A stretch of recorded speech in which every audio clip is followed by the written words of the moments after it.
स्वागत है दोस्तों। आज के मुख्य समाचार में आज देश और दुनिया से कई अहम और बड़ी खबर आ रही है। बात करेंगे हर खबर पर विस्तार से। ईरान के खिलाफ जंग में नेटो ने खड़े किए हाथ, अमेरिकी टॉप अधिकारी ने भी छोड़ा साथ, अलग थलग पड़े हैं ट्रंप, बताएंगे विस्तार से। एक और बड़ी अपडेट, झूठ बोल रहे हैं ट्रंप, ईरान से नहीं था यूएस को कोई खतरा, अमेरिका के काउंटर टेरर चीफ ने दिया इस्तीफा। एक और बड़ी अपडेट, सऊदी अरब ने अचानक बुलाई इमरजेंसी मीटिंग, ईरान युद्ध के बीच अरब इस्लामिक मुल्कों को भेजा न्योता, बताएंगे विस्तार से। वहीं अगली बड़ी खबर में आपको बताएंगे, बदला ऐसा दर्दनाक होगा सह नहीं पाओगे, लारिजानी मरे तो अंगारे उगलने लगा ईरान, तेल अवीव ने देखी तबाही। तो चलिए देख लेते आज की पहली बड़ी खबर। ईरान के खिलाफ जंग में नेटो ने खड़े किए हाथ, अमेरिकी टॉप अधिकारी ने भी छोड़ा साथ, अलग थलग पड़े हैं ट्रंप। जी हां दोस्तों, आपकी जानकारी के लिए बता दें, अमेरिकी राष्ट्रपति डोनाल्ड ट्रंप ने मंगलवार को कहा कि अमेरिका को उसके ज्यादातर नेटो सहयोगियों ने बताया है कि वो ईरान में देश के सैन्य अभियान में शामिल नहीं होना चाहते हैं। ट्रंप ने इस कदम को बहुत बड़ी बेवकूफ़ी बताया। बता दें कि ओवल ऑफिस में एक कार्यक्रम में बोलते हुए ट्रंप ने कहा है कि नाटो देश अमेरिका और इजराइल के संयुक्त युद्ध का समर्थन कर रहे हैं जो अब अपने तीसरे हफ्ते में प्रवेश कर चुका है, भले ही वो इसमें शामिल नहीं होना चाहते। ट्रंप ने कहा है कि मुझे लगता है कि नाटो बहुत बड़ी बेवकूफ़ी कर रहे हैं। उन्होंने आगे कहा है कि हर कोई हमसे सहमत है लेकिन वो मदद नहीं करना चाहते और हमें, आप जानते हैं, हमें अमेरिका के तौर पर ये बात याद रखनी होगी क्योंकि हमें ये काफ़ी चौंकाने वाला लगता है। बता दें कि ईरान द्वारा अमेरिका और इजराइल के हमलों का जवाब ड्रोन, मिसाइलों और बारूदी सुरंग से देने के बाद, जिससे टैंकरों के लिए जलमार्ग प्रभावी रूप से बंद हो गया था, ट्रंप ने अन्य देशों से स्ट्रेट ऑफ हॉर्मुज़ की निगरानी में मदद करने की अपील की। लेकिन कई अमेरिकी सहयोगियों ने सोमवार को कहा कि स्ट्रेट को खोलने में मदद के लिए जहाज भेजने की उनकी कोई तत्काल योजना नहीं है। इस तरह उन्होंने सैन्य सहायता के लिए ट्रंप की अपील को प्रभावी रूप से ठुकरा दिया। बता दें कि इससे पहले मंगलवार को ट्रंप ने ट्रूथ सोशल पर लिखा कि इस तथ्य के कारण कि हमें इतनी बड़ी सैन्य सफलता मिली है, अब हमें नाटो देशों की सहायता की ज़रूरत या इच्छा नहीं है। हमें कभी भी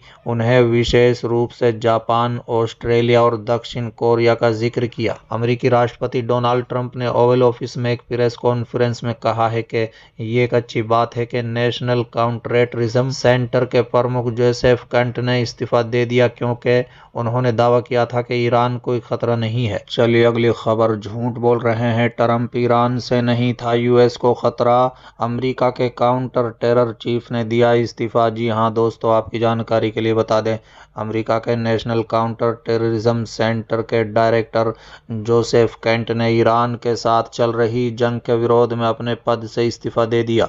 वो डोनाल्ड ट्रंप सरकार के पहले और सबसे बड़े अधिकारी हैं जिन्होंने इस युद्ध को लेकर पद छोड़ा है। जोसेफ केंट ने सोशल मीडिया प्लेटफॉर्म एक्स पर अपना इस्तीफा पोस्ट किया। उन्होंने लिखा, मैं अपने विवेक के मुताबिक इस युद्ध का समर्थन नहीं कर सकता।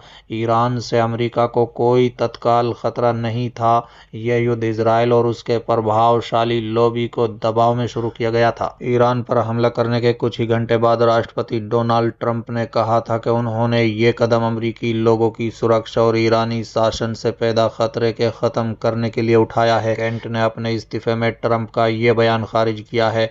कुछ एक्सपर्ट्स का भी कहना है कि किसी देश पर हमला करने या युद्ध शुरू करने के लिए तत्काल खतरे का होना ज़रूरी होता है। ऐसे में केंट के बयान से इस जंग पर सवाल उठने लगे हैं। ट्रंप ने कहा है कि केंट सुरक्षा के मामले में कमज़ोर थे। मुझे खुशी है कि केंट अब वहां नहीं है। उन्हें लगता था कि ईरान खतरा नहीं है।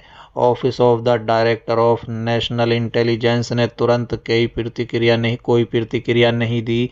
इस खबर से खुफिया एजेंसी के अधिकारी भी हैरान हैं। चलिए अगली खबर, बदला ऐसा दर्दनाक होगा सह नहीं पाओगे, लारिजानी मरे तो अंगारे उगलने लगा ईरान, तेल अवीव ने देखी तबाही। जी हां दोस्तों, आपकी जानकारी के लिए बता दें, ईरान और इजराइल के बीच जारी तनाव के बीच ईरान ने तेल अवीव में भीषण तबाही मचाई है। दोस्तों दरअसल इजरायली हवाई हमले में ईरान के शीर्ष सुरक्षा अधिकारी अली लारजानी की मौत के बाद ईरान ने कड़ी प्रतिक्रिया देने की चेतावनी दी है। आपकी जानकारी के लिए बता दें कि ईरानी सेना प्रमुख आमिर हातिमी ने बयान जारी कर कहा है कि लारजानी की हत्या का जवाब ऐसा वैसा नहीं, निर्णायक और अफसोसजनक होगा। उन्होंने साफ संकेत दिए हैं कि ईरान इस हमले को हल्के में नहीं लेगा और बदला लेगा।